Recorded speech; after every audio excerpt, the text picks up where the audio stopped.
Hindi man ako kasing pogi ng inaakala mo o kasing kisig ng pinapantasya mo.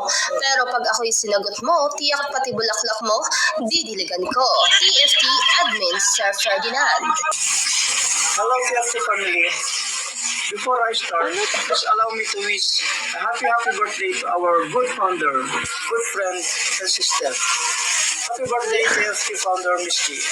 I was hoping that the Lord will give you abundant health and strength, keep you away from harm, and that you would have many more like us to help.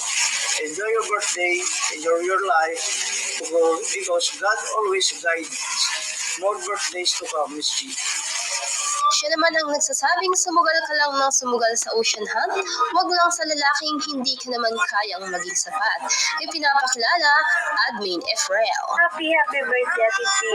Ayaw gumawa para Wish kayo you all ng the hakbang. best and sana maging masaya ka ngayon sa birthday mo and matupad lahat ng wishes mo. And again, happy birthday.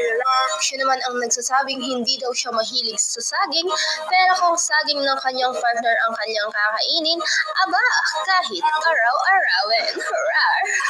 Ipinapakilala, ladies and gentlemen, walang iba, TFT Ronnie Lynn. Hello, our lead founder. Happy birthday and more birthdays to come. And please, bigyan niyo ng tagapagmana ang TFT. Happy birthday!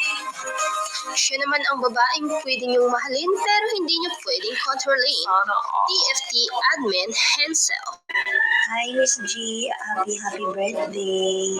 I wish you all the best and thank you so much sa lahat-lahat and support sa TFT family. So, more and more grows and with Mr. George, sana humaba pa yung relationship niyo and God